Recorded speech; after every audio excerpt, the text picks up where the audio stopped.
Ang mga huling labi ng sangkatauhan ay kumakapit sa buhay sa loob ng mga pader ng iisang lungsod na pinamumunuan ng isang malupit na hari. Ang kaayusan ay pinananatili ng isang makapangyarihang pangkat ng relihiyon, na kumokontrol sa bawat aspeto ng buhay gamit ang isang kamay na bakal. Isang araw, isang babaeng nagngangalang Gray ang hinatulan ng kamatayan dahil sa paggamit ng mahika. Ang pagbitay sa kanya ay sinadya upang maging isang malupit na babala sa sinumang maglakas loob na suwayan sila. Ngunit habang iniiwan siya ng mga kawal upang harapin ang kanyang kapalaran, ginamit ni Gray ang kanyang ipinagbabawal na kapangyarihan, na minamanipula ang isip ng isang kawal. Sa kawalan ng ulirat, naniniwala ang kawal na siya ang nakatakdang mamatay. Kumalat ang kalituhan at aksidenteng nabaril ng kawal ang lubod na humahawak kay Gray, at iniligtas ang kanyang buhay. Mabilis na kumilos, nakita ni Gray ang kawal at likas na nagpaputok ng putok, para lamang tamaan ng bala ang isa pang kawal. Ang pinuno ng mga kawal, na galit, ay nagutos na patayin ang kawal na nasa ilalim ng impluwensya ng mahika at ipinadala ang kanyang mga puwersa upang mahuli si Gray.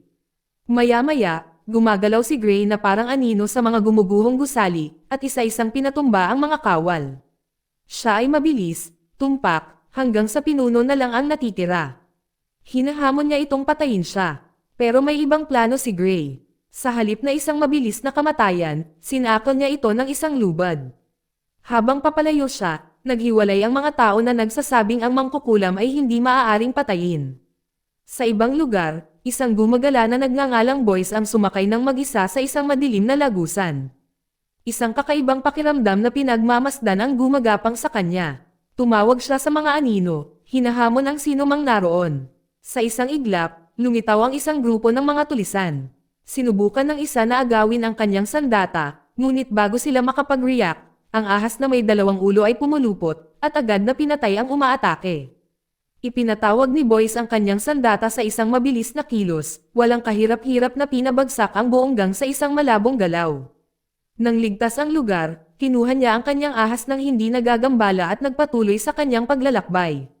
Sa kabilang banda, nakahanap si Gray ng kanlungan sa isang tore, nag-aalok ng pera sa isang bulag na babae na nakakilala sa kanya mula sa isang nakaraang gawa ng kabaitan. Habang naghahanda siyang umalis, binisita sila ng isang reyna at ng kanyang kapitan na si Jer-Ice. Ang reyna, desperado para sa kapangyarihan, ay nagnanais ng kakayahang mag-transform sa isang lobo at nag-aalok kay Gray ng isang bounty ng mga marangyang alahas bilang kapalit. Si Gray ay sumasang-ayon pero hindi lang niya bibigyan ng kapangyarihan. Kukunin niya ang isang mangangaso upang patayin ang nilalang na nagbabago ng hugis at kunin ang kapangyarihan nito. Nakatakda ito sa susunod na kabilugan ng buwan, 6 na araw na lang. Ilang sandali pa, nasa kalagitnaan si Gray sa paghahanda ng kanyang mga sandata nang lumapit si Jer-Ice at hindi malinaw ang kanyang intensyon. Inalok niya na kunin siya, ngunit hindi para sa trabaho, napag-alaman na gusto ni Jer-Ice na pigilan ni Gray ang reyna sa pagkuha ng kapangyarihang mag-transform bilang isang lobo.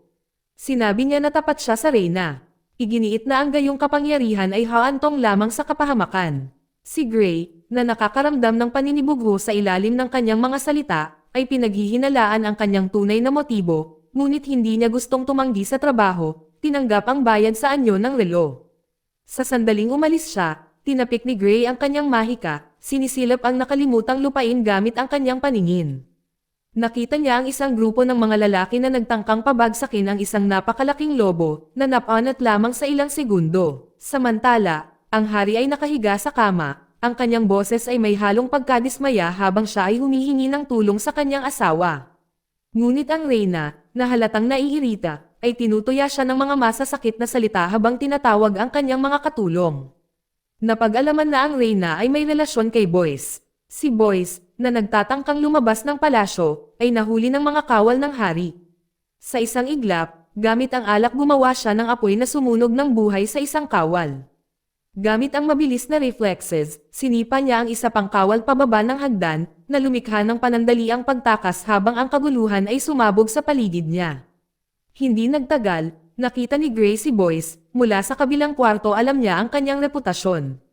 Ang kanyang malalim na kaalaman sa nakalimutang lupain ay ginawa siyang perpektong mangangaso para sa gawain sa hinaharap. Nilapitan niya ito, nag-aalok ng trabaho, ngunit mas interesado si Boyce sa laro ng pagkakataong nahuli siya. Nang walang ibang pagpipilian, Umupo si Gray at sumali sa laro. Sa unang round, nanalo siya, hindi may kakaila ang kanyang husay. Nagreklamo si Boyce, ngunit nagsimulang muling isaalang-alang ang kanyang alok pagkatapos niyang ipaliwanag ito. Sinabi niya sa kanya ang tungkol sa isang higanteng lobo na gumagala sa mapanlinlang na ilog.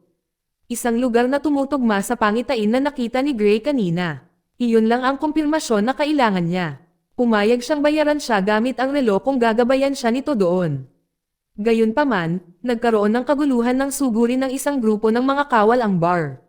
Isang putok ang umalangaw mula sa itaas na palapag, ngunit mas mabilis si Boyce. Sa isang pitik ng kanyang palso, pinalipad niya ang kanyang ahas, na tinalo ang taga-baril bago siya muling makaalis. Ang katawan ay bumagsak sa sahig, at ang ahas ay kumapit sa braso ng isa pang kawal, na nagpasindek sa kanyang kasamahan. Sa isang desperadong hakbang, pinutol ng kawal ang sariling braso para palayain ang ahas. Ngunit nang tila tumahimik na ang sitwasyon, dumating ang enforcer. Sa isang paggalaw, napatay niya ang ahas. Ang walang buhay na katawan nito ay tumama sa sahig. Gayunpaman, sa oras na lumingon siya upang harapin si Boyce, nawala na sila sa mga anino. Samantala, sa isang lugar ng pagsamba, pinaalalahanan ng lider ng relihiyon ang kongregasyon ng batas na dapat hatulan ang lahat ng mangkukulam at erehe. Habang nagpapatuloy ang mga panalangin, tahimik na naglagay ng mga polyeto ang kongregasyon sa mga kamay ng isa't isa. Ang kanilang mga mensahe ng pagtutol na nakatago sa ilalim. Pagkatapos ng serbisyo, nahayag ang tunay na kaalaman ng lider ng relihiyon. Hindi lang siya isang lider. Ganap niyang alam ang kilusan sa ilalim ng lupa at nakita niya si Gray bilang simbolo ng pagsuway. Hindi nagtagal, kinaladkad ng enforcer ang bulag na babae para sa interogasyon. Tinadyakan ang kamay hanggang sa sumigaw ito. Ipinagtapat na si Gray ay binisita ni Jerice at ng Reyna. Pagkatapos ay sinabihan sila na hanapin si Gray at patayin siya sa pamamagitan ng pagbitay. Samantala, si Gray at Boyce ay nagtayo ng kampo sa Tiwangwang na nakalimutang lupain ang malupit na tanawin na lumalawak sa kanilang paligid. Habang si Boyce ay naghanap ng isang bagong koleksyon, ngunit nadagdagan ang kanyang walang laman na ahas. Sa sumunod na araw, dumating sila sa trade post, at nakilala ang magkapatid na sina Mara at Ross ang dating kaibigan ni Boyce. Sinabi ni Boyce na may hinahanap sila, at nais ni Gray na tapusin ang gawain sa loob lamang ng ilang araw. Si Boyce, ang nangangasiwa, ay sumang-ayon sa isang mapanganib na shortcut.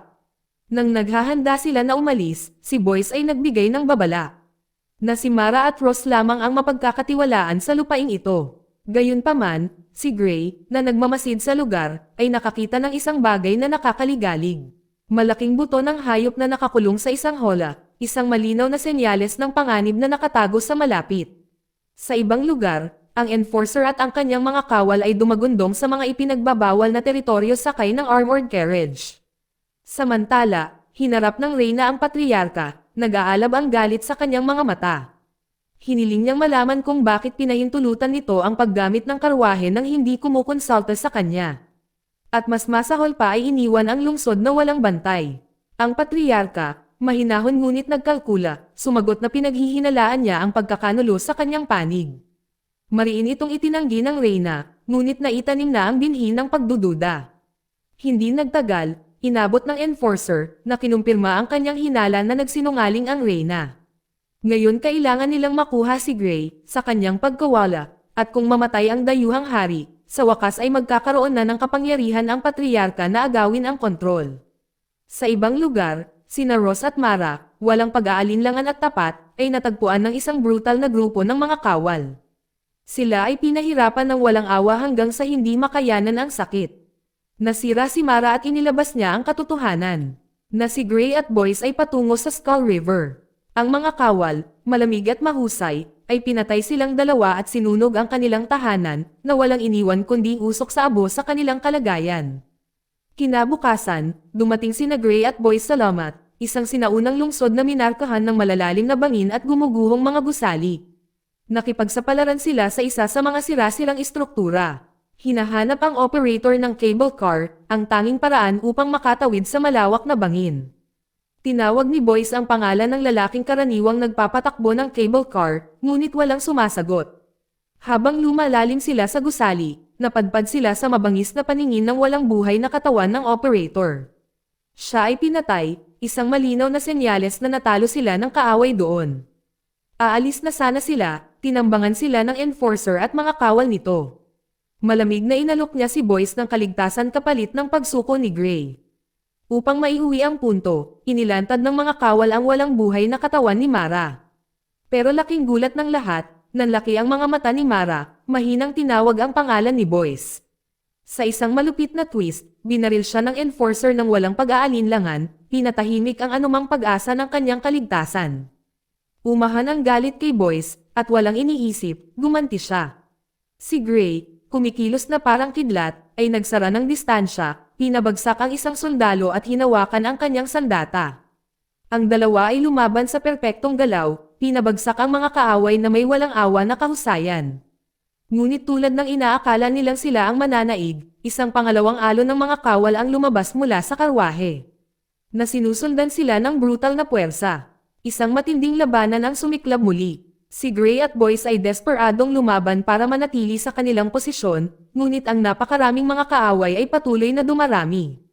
Di nagtagal, naubusan ng bala si Gray, at lalong lumala ang sitwasyon. Sinubukan nilang tumakbo para dito, ngunit nagpaputok ng mga kanyan ang karwahe ng kalaban, kaya napilitan silang umiwas at bumagsak sa daan. Nang walang ibang pagpipilian, hinailan ni Boyce ang trangka ng cable car, pinadaos-dos ito sa bangin habang ang mga kawal ay humahabol. Nang magsimulang tumawid ang sasakyan, isang sundalo ang sumakay ngunit ang kanyang desperadong pagtatangka ay nauwi sa kapahamakan. Ngunit ang panganib ay hindi pa tapos. Ang ilang mga kaaway ay nagawang umakyat sa bubong, at si Gray ay hindi nag-aksaya ng oras. Iniscale ang sasakyan para salubungin sila. Gamit ang kidlat na mabilis na reflexes. Ibinaba niya ang karamihan sa mga ito sa loob lamang ng ilang segundo. Ang kanyang mga galaw ay tuloy-tuloy at tumpak, na-corner niya ang huling kalaban sa makitid na bahagi ng sasakyan, at sa isang mabilis na welga, pinutol niya ang kamay nito. Napasigaw siya habang bumagsak sa gilid, nahulog sa bangin sa ibaba. Sa loob ng sasakyan, nakikipaglaban pa rin si Boyce sa mga natitirang kalaban. Ang mga posibilidad ay lumiliko laban sa kanila, at ang tagapagpatupad, na pinapanood ang kanyang mga puwersang naliligaw, ay tumahol sa pagkakasunod-sunod. Mabilis na kumilos ang isa sa kanyang mga nasasakupan upang putulin ang cable. Marahas na umandar ang sasakyan. Tumagilid sa isang mapanganib na anggulo, at napilitang gamitin ni Gray ang kanyang kutsilyo bilang pansamantalang suporta. Mabilis na nag-react si Boyce, binasag ang bintana at itinapon ang isang kawal palabas. Pero hindi pa tapos ang enforcer. Tinutukan niya at pinaputukan ang natitirang cable. Naputol ito ng may nakamamatay na kawastuhan. Bumagsak ang cable car, bumagsak sa hangin, bumagsak sa gilid ng bangin. Hindi nag-aksaya ng oras si Boyce, habang bumagsak ang cable car, desperado na makatakas bago ang pagkahulog. Nang malapit na sila sa tuktok, umalangaw-ngaw ang putok ng enforcer. Napasigaw si Boyce nang tumama ang bala sa kanyang balikat, ngunit naabot na ni Gray ang rurok. Sa isang iglap, ginamit niya ang kanyang kapangyarihan para makaabala sa enforcer, binibili sa kanila ang mahahalagang sandali na kailangan nila para makatakas. Nang gabing iyon, nakatago sa kanilang pansamantalang kanlungan, si Boyce ay nagngangalit ang kanyang mga ngipin at binunot ang bala mula sa kanyang balikat. Mabilis at maingat na kumilos si Gray. Tinatahi ang sugat gamit ang mga kamay. Habang nagtatrabaho, lumilipad ang isip ni Boyce. Napuno ng matinding katahimikan ang hangin habang iniisip ang mga kaibigan na nawala sa kanya at ang paghihiganti na ngayon ay nag-aalab sa kanyang kalooban. Nanumpa siyang babayaran ng enforcer ang lahat ng kinuha nito sa kanya. Bago sila matulog, tumangala sila sa langit. Ito ay kakaiba kumikislap na mga ilaw na nagbibigay ng nakakatakot na liwanag na puno ng misteryong hindi pa nabubunyag. Kinaumagahan, tumayo ang reyna sa harap ng salamin, ang mukha ay mapatlang ngunit matatag. Ngayon lang niya nalaman na buntis siya, ngunit itinago niya ito at nagpasya na huwag sabihin sa sinuman. Ang kahinaan ng hari ay hindi may kakaila, at sa isang malamig na kalmado, siya ay lumapit sa kanya, ang kanyang isip ay nakatakda na. Idiniin niya ang isang unan sa kanyang mukha, pinatahimik siya magpakailanman, tinapos ang kanyang buhay. Pagkatapos ng mahabang paglalakbay, dumating sina Gray at Boyce sa Shadow's Bane, isang rehiyon na sikat sa mga nakamamatay na nilalang nito na lumitaw pagkatapos ng gabi. Makapal ang hangin sa tensyon nang bumasag sa katahimikan ang hindi mapag-aalinlangang tunog ng karwahe ng enforcer. Nang walang oras upang makatakas, naghanap sila ng kanlungan sa isang nabubulok na tore. Sa loob, mabilis nilang ibinagsak ang mga gas canister na nagtakda ng entablado para sa kanilang desperadong paninindigan. Habang lumalalim ang gabi at kumikislap ang mga ilaw, nagsimulang gumalaw ang mga demonyo. Ang kanilang mga kakaibang figure ay lumilitaw mula sa mga anino at nakapalibot sa kanila. Hindi nag-aksaya ng oras si Boyce. Hamampas ng posporo at inihagis ito sa wallis, na lumikha ng pader ng apoy na nakapalibot sa kanila. Ngunit ang mga nilalang, walang humpay at hindi napigilan, ay gumamit ng mga metal plate bilang mga tulay, na tumatawid sa apoy ng madali. Sa isang sandali ng desperasyon, sinipan ni Boyce ang isang gas canister patungo sa gilid at binaril ito, na nagdulot ng napakalaking pagsabog na nagdulot ng maraming demonyo na bumagsak sa lupa. Isang demonyo, na mas mabilis kaysa sa iba, ang sumugod kay Boyce. Sa isang mabilis na galaw, itinulak ni Gray ang espada ni Arthur sa dibdib nito. Hinayla ito palayo sa kanya. Ang labanan ay tumindi ng mas maraming nilalang ang nagsara sa lahat ng panig. Walang pag-aalinlangan, lumukso si Gray, nakasalubong ang susunod na demonyo. Ang kanyang espada ay lumabo sa hangin. Kasabay nito, itinulak ni Boyce ang bakal na baras sa dibdib ng demonyo, at ibinato ito sa isang mabilis at malakas na hampas. Samantala, inilunsad ni Gray ang isang kutsilyo patungo sa isang kalapit na gas canister. Ang talon ay bumaon dito nang sumabog ang canister sa isang napakalaking pagsabog. Nakuha ng putok ang atensyon ng mga pinunong demonyo na nakadapo sa itaas, na nanonood mula sa mga anino. Walang babala, ang kanilang pinuno ay bumaba, nasa gilid ng kanyang mga tagasunod, ang kanyang boses ay lumalakas sa larangan ng digmaan. Tinawag niya si Gray sa pangalan, ang kanyang mga salita ay tumutulo sa pananakot habang binabalaan siya nito na ang lugar na ito ay hindi para sa kanya. Naningkit ang mga mata ni Gray. Hindi natitinag ang kanyang focus. Sa isang iglap, ipinatawag niya ang kanyang mahiwagang kapangyarihan, na nagpalabas ng isang bagyo na lumamon ng apoy. Umikot ang apoy, lumalawak sa isang napakalaking puyo ng tubig ng nagniningas na init, na sinusunog ang bawat nilalang sa dinadaanan nito. Kabilang ang mismong pinuno ng demonyo. Nang mawala ang usok at natapos ang labanan, si Boyce ay nakatayo sa nakatulala na katahimikan. Ngunit pagkatapos ay tinamaan siya nito. Hindi niya naramdaman ang init mula sa apoy. Mahinahon ipinaliwanag ni Gray na ang apoy ay walang iba kundi isang ilusyon lang, isang isip na panlilinlang na nagpapaniwala sa mga demonyo na sila ay nasusunog ng buhay. Ang kanilang mga katawan ay sumuko sa mungkahi bago sila namatay. Ipinahayag niya na ang lugar na ito, na minsang nakita ang napakalaking kapangyarihan, ay nakaakit ng grupo ng mga mangangaso ng kayamanan na sinubukang kunin ito. Nauwi sa trahedya ang kanilang ekspedisyon. Ang mga pumasok sa mga nakalimutang guho ay hindi bumalik bilang mga tao. Sila ang naging mga halimaw na kanilang nakalaban. Sa ibang lugar, ang patriarka ay nakatayo sa harap ng mga natipong mamamayan, ang kanyang tinig ay malamig at nag-uutos habang ipinapahayag niya ang pagkamatay ng hari at ipinahayag na ang reyna ay buntis. Ang bata ang magiging karapat-dapat na tagapagmana ng trono. Ang tugon ng karamihan ay walang tinang, ang kanilang kawalang interes. Ngunit si Jer-Ice, na siyang tagapagpatupad, ay nagpaputok sa hangin, ang matalim na bitik ng bala ay tumama sa katahimikan. Sa isang mapait na ngiti, hinimok niya ang mga tao na magsaya bilang suporta at sila ay nag-aatubili. Ngunit sa ilalim ng kanyang harapan, wala siyang pinanghahawakan kundi ang paghamak sa kanya, lihim na binabalak ang kanyang pagbagsak.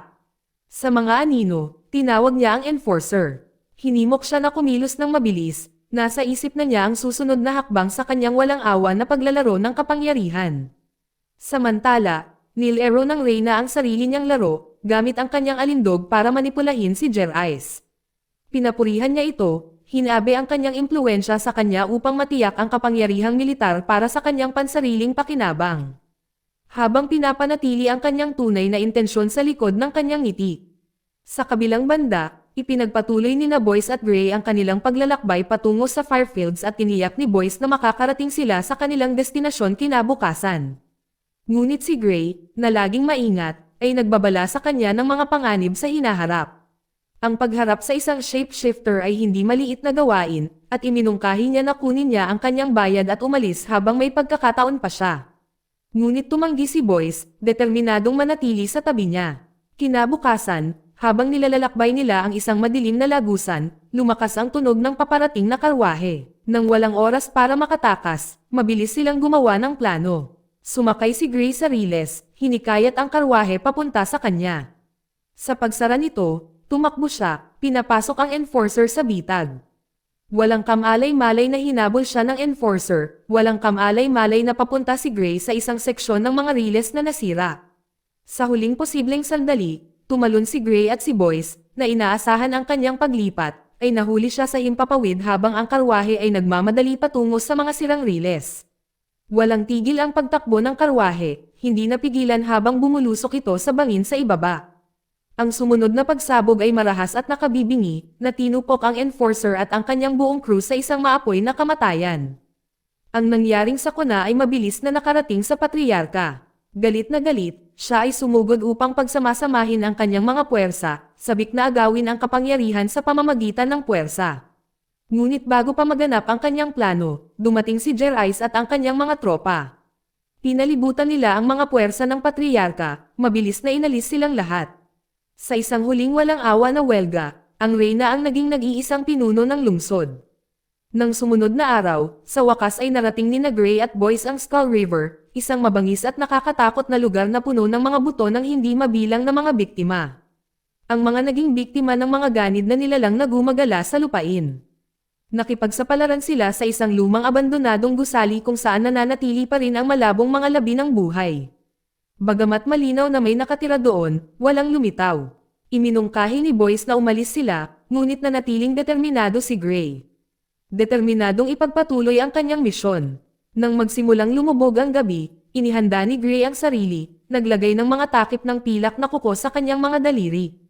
Naghanda para sa mga panganib na naghihintay sa kanila. Minsan pang sinubukan ni Boyce na pigilan siya, ngunit huli na ang lahat. Lumitaw ang kabilugan ng buwan mula sa likod ng mga ulap, na nagdulot ng nakakatakot na liwanag sa buong lupain. Noon nangyari ang hindi maisip. Nagsimulang umikot at nagbago ang katawan ni Boyce. Ang kanyang mga kalamnan ay mabilis na lumaki, ang kanyang mga damit ay napanat habang siya ay naging isang napakalaking lobo na nilalang. Napagtanto ni Gray na si Boyce ay isang shapeshifter, at ang pag-iisip na maaaring siya ang humantong dito upang wakasan ang kanyang buhay ay nagpalamig sa kanyang gulugod. Sa isang mabilis, tuloy-tuloy na paggalaw. Ibinato niya ang kanyang relo sa kanya, pagkatapos ay iginuhit ang kanyang pilak na sandata, naghahanda para sa laban. Ngunit si Boyce, ngayon sa kanyang napakapangit na anyo ay mas malakas. Sa isang walang kahirap-hirap na welga, pinalipad niya si Gray, na napaatras ito ng napakadali. Alam niyang kailangan niyang mabuhay. Nag-ilusyon si Gray. Isang kawan ng malalaking ibon ang lumusab, sinalakay si Boyce at binigyan siya ng maikling bintana upang itago. Habang tumatalon si Boyce patungo sa mga ibon, handang punatin ang mga ito, ang ilusyon ay kumurap at naglaho. Sinamantala ni Gray ang sandaling iyon. Ibinaon ang kanyang pilak na kuko sa tagiliran niya. Sinubukan ni Boyce na lumaban, ngunit ang kanyang lakas ay mabilis na nawala. Sa bawat hampas niya, pinapagod siya ni Gray hanggang sa tuluyan siyang bumagsak. Itinaas ni Boyce ang kanyang kamay bilang pagsuko habang si Gray ay nakatayo sa ibabaw niya, naghahanda na tapusin ang laban. Ngunit bago pa niya maibigay ang huling suntok, nawalan siya ng malay, ang kanyang katawan ay masyadong bagbog sa labanan. Nang magkamalay si Boyce, natatakpan ng malalalim na sugat at pasa ang kanyang katawan. Inalok siya ni Gray ng tubig, hinihimok siyang magpahinga. Nakatulog siya, ngunit nang magising muli, natagpuan niya ang kanyang sarili na nakagapos. Doon niya napagtanto ang ginawa ni Gray. Habang tinatahi niya ang kanyang mga sugat, nadulas niya ang maliliit na piraso ng pilak sa ilalim ng kanyang balat. Gumagalaw na ang lason sa kanyang katawan. Hindi nagtagal, tumayo si Gray sa ibabaw ni Boyce, handang tapusin ito. Ngunit pinigilan niya ito sa isang huling kahilingan. Ipinapaalala sa kanya ang panuntunang hindi niya tatanggihan ang isang kahilingan. Inamin ni Boyce ang kanyang nais. Gusto niyang magkatuluyan sila, bilang magkapareha, at wakasan ang kalungkutan na matagal nang sumasalot sa kanilang dalawa. Nag-alinlangan si Gray, pagkatapos ay sumang-ayon, kahit na ipinahiwatig niya na ang gayong pag-aayos ay darating sa mataas na halaga. Habang ang mga salita ay nakabitin sa hangin, ang mga ulap ay naghiwalay at ang liwanag ng buwan ay muling lumitaw. Nagsimulang magbago muli ang katawan ni Boyce, hindi mapigilan ang paglilipat ng kanyang anyo. Si Gray, na kinikilala ang nangyayari, ay inihanda ang sarili. Sa mabilis na katumpakan, sinimulan niya itong labanan muli, determinadong wakasan ang kanyang pagdurusa minsan at magpakailanman. Kinaumagahan, tumayong mag-isa si Gray. Inilagay ang relo ni Boyce sa kanyang libingan bilang panghuling pagpupugay.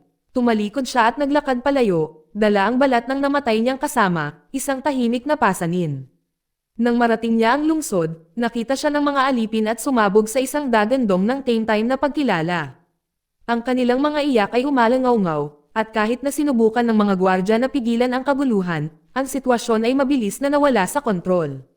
Ang mga rebelde, na pinalakas ng matinding galit, ay winasak ang napakalaking krus na dating buong pagmamalaki sa itaas ng simbahan ng lungsod. Sa gitna ng kaguluhan, iniabot ni Gray ang balahibo ni Boyce kay Jer-Ice, na naghatid ng mensahe na makukuha ng Reyna ang kapangyarihang nakatago sa loob nito. Itinuro ni Jerez, ang kanyang mga mata na naningkit, na hindi na kompleto ni Gray ang kanyang misyon. Kalmado, sinagot ni Gray na sa pamamagitan ng pagpatay kay Boyce, ang kalaguyo ng Reyna. Hindi direktang binitawan niya ang daan para angkinan siya ni Jerez, na natupad ang matagal na niyang tinatagong pagnanasa. Ngunit nang makita ng Reyna ang balahibong dala ni Gray, isang gulat ang tumama sa kanya. Ang realisasyon ay tumama ng husto na ito ang balat ni Boyce. Sa simula pa lang, pinangarap na niyang mag-transform bilang isang nilalang na katulad niya para sila ay magsama habang buhay.